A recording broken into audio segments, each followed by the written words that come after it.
الحمد لله رب العالمين والصلاة والسلام على من كان نبيا وآدم بين الماء والطين رحمة للعالمين خاتم الأنبياء والمرسلين وعلى آله الطيبين وأصحابه الطاهرين. أما بعد فأعوذ بالله من الشيطان الرجيم. بسم الله الرحمن الرحيم. قال الله تبارك وتعالى في القرآن المجيد والفرقان الحميد إن الله وملائكته يصلون على النبي يا أيها الذين آمنوا صلوا عليه وسلموا تسليما. اللهم صل على سيدنا ومولانا محمد وعلى آله وصحابه سيدنا ومولانا محمد وبارك وسلم وصلوا عليه. معزز سامعین، آج کے معاشرے میں بیوہ و متعلقہ خواتین کی زندگی کس قدر مشکل پرخار ہے، اس کا اندازہ وہی خاتون کر سکتی ہے جو اس قرب سے گزر رہی ہے،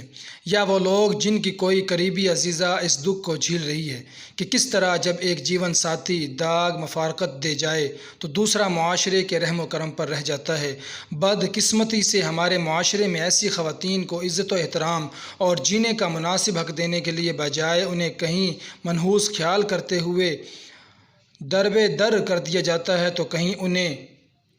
الزام ٹھہرا کر ان کی زندگی اجیرین کر دی جاتی ہے۔ خواتین یا نوجوان لڑکیوں کی طلاق و خلا ظاہر ہے کہ انتہائی ناگزیر صورتحال میں ہی واقع ہوتی ہے۔ اس بات سے قطع نظر کہ ایسا کیوں ہوا اور کس کا قصور تھا، عام طور پر انہیں مختلف نوعیت کے منفی اور روایتی رویوں کا سامنا کرنا پڑتا ہے، جن میں ایک طرف گھر بسانے کی اہلیت نہ ہونے کے طعنے ہوتے ہیں اور دوسری طرف ترس بھری نظریں اور سب سے زیادہ تکلیف دہ ذاتی معاملات سے متعلق پرتجسس سوالات جوان خواتین کی زندگی کی مشکلات کو کہیں گنا بڑھا دیتے ہیں، اور پھر ایسی خواتین سے ہمدردی کے نام پر جنسی درندے ان کی عزت نفس تک مجروح کرنے سے درہگ نہیں کرتے۔ اسی طرح انہیں ذہنی مریض بنا کر رکھ دیا جاتا ہے۔ نور اسلام سے پہلے مظلومی اور محکومی عورت کا مقدر رہی ہے، وہ اذیت اور ذلت کا بوجھ اٹھائے تاریک جنگلوں میں بھٹکتی رہی ہیں، کہیں صنفی امتیاز کے سبب عورت کو زندہ دفن کیا گیا تو کہیں شوہر کی وفات پر پرستی کے لیے مجبور کیا گیا۔ اس طرح بحیثیت انسان اسے اس کے جائز مقام اور حقوق سے ہمیشہ محروم رکھا گیا، لیکن جب اسلام کا مہر تاباں طلوع ہوا تو اس کی بے نور زندگی عفو کرم رحمت و مودت حسن و سلوک سے منور ہو گئی۔ بلا شبہ اسلام دین فطرت ہے جو کہ عورت کو بحیثیت انسان تمام فطری اور جائز حقوق عطا کرتا ہے۔ خاتم النبیین رسول کریم صلی اللہ تعالی علیہ وسلم کی بعثت کے بعد خواتین نے ایک نئی تاریخ رقم کی جس کی مثال پہلے کبھی موجود نہ تھی۔ خود رسول کریم صلی اللہ تعالی علیہ وسلم کی مکمل زندگی شاندار اور امت کے لیے بہترین اسوہ ہے۔ آپ صلی اللہ تعالی علیہ وآلہ وسلم نے جہاں خواتین کو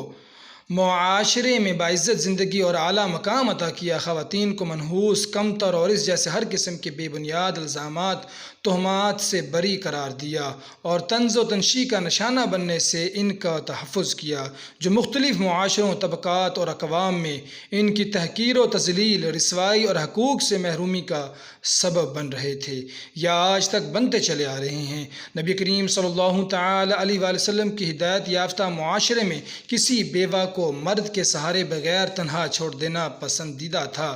ناپسندیدہ تھا۔ آپ صلی اللہ تعالی علیہ وآلہ وسلم نے بیوگی اور طلاق کی صورت میں بے بسی و بے کسی کی زندگی کو گزارنے کے مسائل سے بھی ان کی حفاظت کی۔ آپ صلی اللہ تعالی وسلم نے فرمایا کہ بیوہ اور مسکین کی خبر گیری کرنے والا اللہ تعالیٰ کے رستے میں جہاد کرنے والے کی طرح ہے۔ بیوہ اور مسکین کی خبر گیری کرنے والا ایسے تہجد گزار کی طرح ہے جو سست نہیں ہوتا اور ایسے روزے دار کی طرح ہے جو ناگہ نہیں کرتا۔ رسول کریم صلی اللہ تعالی وسلم نے اس امر کی تاکید فرمائی اور عملی نمونہ پیش کیا کہ کوئی عورت بیوہ ہو جائے، اس کا شوہر انتقال کر جائے اور اپنے پیچھے یتیم بچے چھوڑ جائے، یا کوئی مرد طلاق دے دے تو ایسی عورتوں کی دل جوئی کرے، ان کی ضرورتوں کا خیال رکھے، ان سے نکاح کر لے اور ان کے بچوں کی پرورش کرے۔ خود رسول اللہ صلی اللہ تعالی وسلم نے کئی متعلقہ اور بیوہ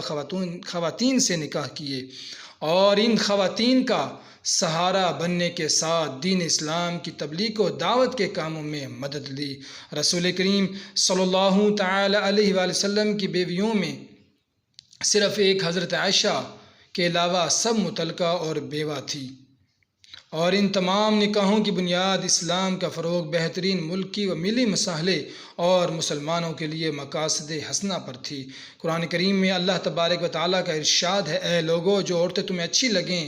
دو دو تین تین چار چار سے نکاح کر لو، اور اگر یہ خطرہ ہو کہ عورتوں کے درمیان عدل و انصاف سے کام نہ لے سکو گے تو پھر ایک ہی پر اکتفا کرو۔ ایک نکاح کا حکم صرف ایسے مردوں کے لیے ہے جو عدل و انصاف نہ کر سکتے ہوں۔ جب ایک جیون ساتھی داغ و مفارقت دے جائے تو دوسرا معاشرے کے رحم و کرم پر رہ جاتا ہے۔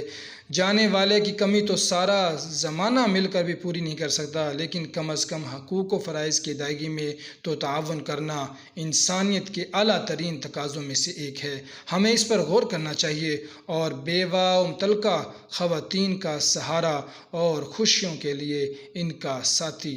بننا چاہیے۔ اللہ تعالیٰ سے دعا ہے جو کچھ سنایا اس پر ہم سب کو عمل کرنے کی توفیق عطا فرمائے، اور ہر طرح کی عورت، خواہ وہ بیٹی میں ہو، خواہ وہ بہن میں ہو، خواہ وہ ماں میں ہو، خواہ وہ